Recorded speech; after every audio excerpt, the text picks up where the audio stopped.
Halo adik-adik mahasiswa, bertemu lagi dengan saya Ibu Putu Devi Stisya Utami masih dalam pembelajaran hukum perusahaan yaitu mengenai klasifikasi badan usaha.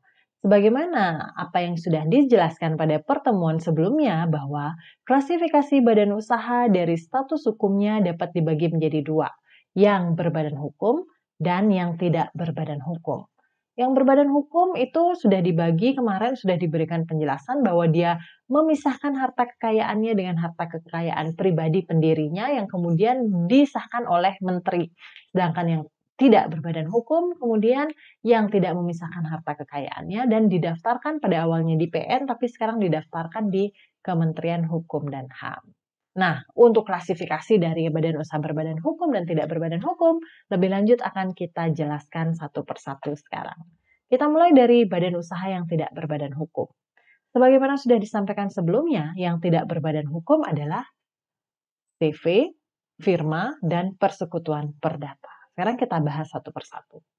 Nah, persekutuan perdata atau matsab, sebagaimana diatur dalam pasal 16-18 KUH Perdata, matsab merupakan persekutuan yang didirikan oleh dua orang atau lebih yang mengikatkan diri untuk memasukkan sesuatu ke dalam persekutuan dengan maksud untuk membagi keuntungan.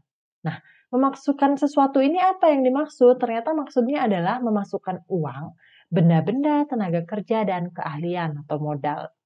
Dianggap sebagai modal di situ. Nah, untuk persekutuan perdata biasanya terjadi antara orang-orang yang melakukan pekerjaan tertentu atau profesi tertentu dan tidak menggunakan nama bersama.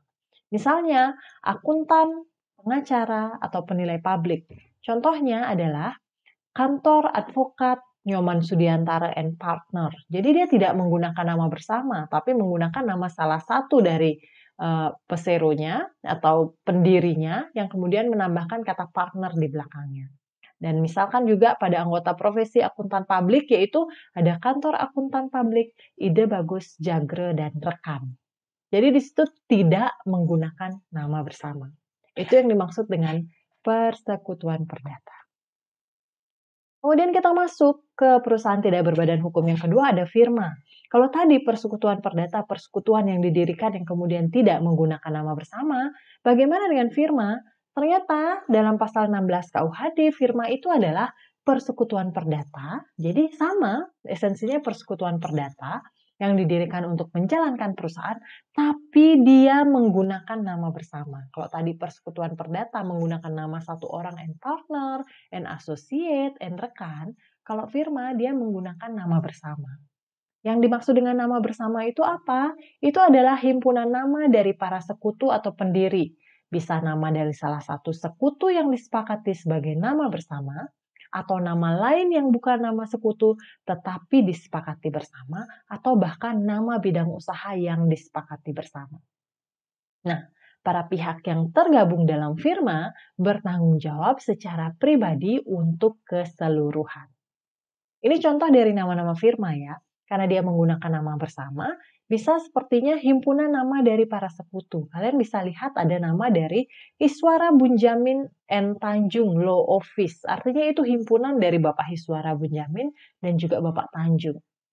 Kemudian nama salah satu sekutu yang disepakati sebagai nama bersama. Bisa misalkan Gendo Law Office. Atau kalian bisa lihat Hotman Paris Law Office. Jadi salah satu sekutu tapi dia namanya bersama. Disepakati sebagai nama bersama.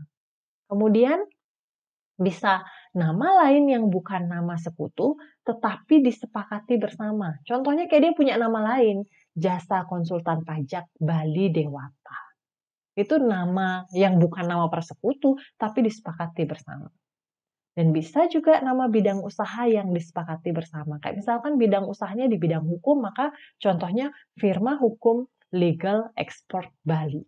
Nah, kalau kalian lihat pada slide pertama, untuk yang ini adalah persekutuan perdata, di mana ada nama satu orang dan associate yang tidak menggunakan nama bersama.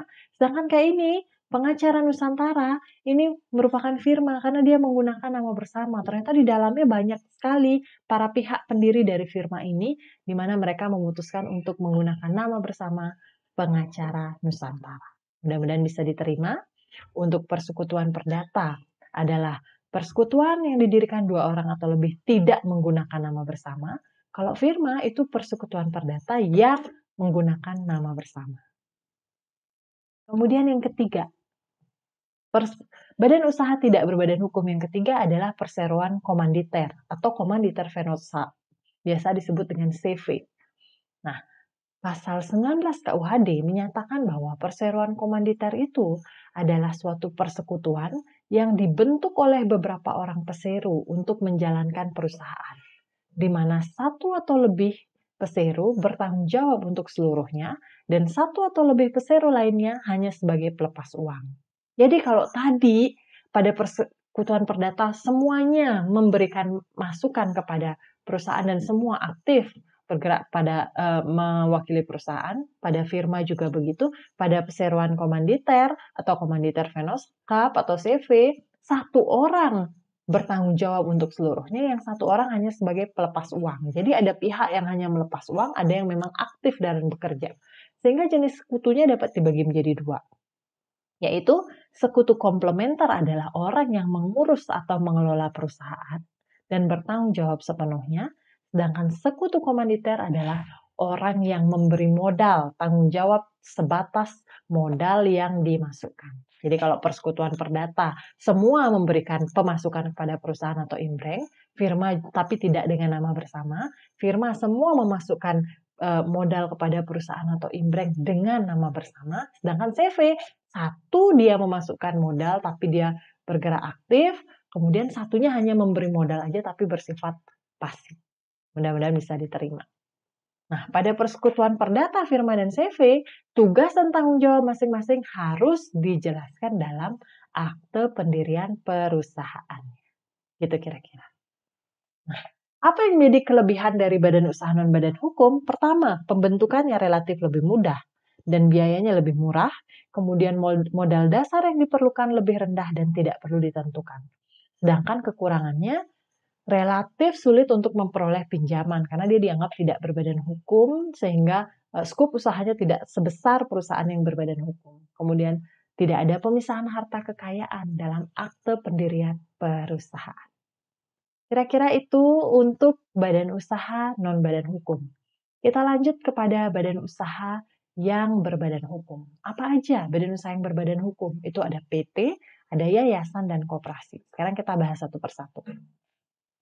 Mengenai PT atau perseroan terbatas,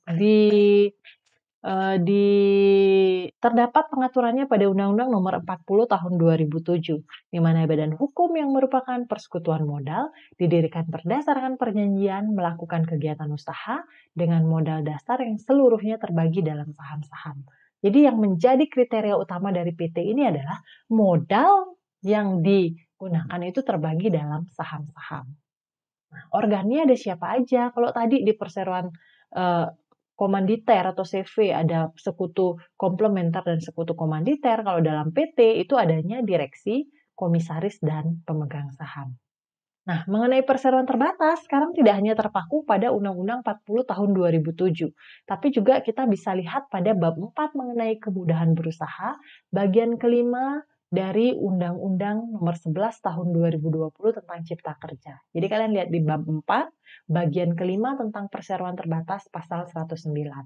Pengertian perseroan terbatas tidak hanya badan hukum merupakan persekutuan modal yang modalnya terbagi dalam saham, tapi sudah ada kemudahan berusaha di mana bisa saja perseroan terbatas merupakan badan hukum perorangan yang memenuhi kriteria usaha mikro dan kecil. Jadi untuk usaha mikro dan kecil dapat mendirikan perseroan terbatas yang hanya didirikan oleh satu orang saja. Tapi tentu saja perusahaan tersebut harus memenuhi syarat-syarat usaha mikro dan kecil sebelumnya, gitu ya. Itu untuk perseroan terbatas. Kemudian untuk yayasan, dalam pasal 1 angka 1 Undang-Undang Nomor 16 tahun 2001, yayasan adalah badan hukum yang terdiri atas kekayaan yang dipisahkan dan diperuntukkan untuk mencapai tujuan tertentu di bidang sosial, keagamaan, dan kemanusiaan. Jadi, dalam hal ini kalau tadi PT, ciri utamanya adalah modal dasarnya terbagi ke dalam saham-saham. Kalau yayasan, dia adalah untuk kegiatan di bidang sosial, keagamaan, dan kemanusiaan. Kalau di PT ada direksi, komisaris, dan pemegang saham, pada yayasan yang ada adalah pembina, pengurus, dan pengawal. Mudah-mudahan bisa diterima. Kalau PT tadi terbagi dalam saham-saham modalnya, kalau yayasan dia tujuannya bergerak di bidang sosial, keagamaan, dan kemanusiaan. Dan badan hukum yang terakhir, perusahaan badan hukum yang terakhir adalah koperasi. Di mana badan usaha koperasi adalah badan usaha yang beranggotakan orang seorang atau badan hukum koperasi dengan melandaskan kegiatan berdasarkan prinsip koperasi sebagai gerakan ekonomi rakyat yang berdasar atas asas kekeluargaan. Siapa saja yang menjadi organ koperasi itu ternyata adalah ada rapat anggota, pengurus, dan pengawas. Jadi kalau PT tadi ciri khasnya modal terbagi dalam saham, ada direksi, komisaris, dan pemegang saham. Kalau pada yayasan itu ciri khasnya adalah bergerak di bidang sosial, keagamaan, dan kemanusiaan, di mana organnya pembina, pengurus, dan pengawas. Pada koperasi, dia merupakan badan usaha yang memiliki anggota berdasarkan asas kekeluargaan. Jadi ada anggota di dalamnya, di mana organ koperasinya adalah rapat anggota, pengurus, dan pengawas. Nah, apa yang menjadi kelebihan dan kekurangan dari badan usaha berbadan hukum? Kelebihannya, adanya tanggung jawab atas hutang yang terbatas pada jumlah saham yang dimiliki. Adanya kemungkinan memperjualbelikan saham serta relatif mudah dalam memperoleh pinjaman karena dianggap skupnya lebih besar. Nah, kekurangannya apa? Karena dia merupakan perusahaan badan hukum, harus ada pemisahan harta dan disahkan di kementerian, maka proses pendiriannya lebih kompleks dan memperoleh pengesahan Menkumham. Nah, untuk biaya, karena ada pengesahan di kementerian dan pendirian yang lebih kompleks, maka biaya yang diperlukan pun tidak sedikit. Oke, segitu video kali ini mengenai klasifikasi perusahaan berbadan hukum dan tidak berbadan hukum, baik berupa CV, persekutuan perdata, dan firma untuk yang tidak berbadan hukum, kemudian PT, yayasan, dan koperasi untuk perusahaan yang berbadan hukum. Terima kasih sudah menyimak video ini. Tidak menutup kemungkinan pada saat perkuliahan saya persilahkan kita untuk berdiskusi melangsungkan tanya jawab agar perkuliahan bisa berjalan dengan lebih lancar. Baik, terima kasih sudah menyimak video ini. Sampai jumpa lagi pada video berikutnya. Dadah!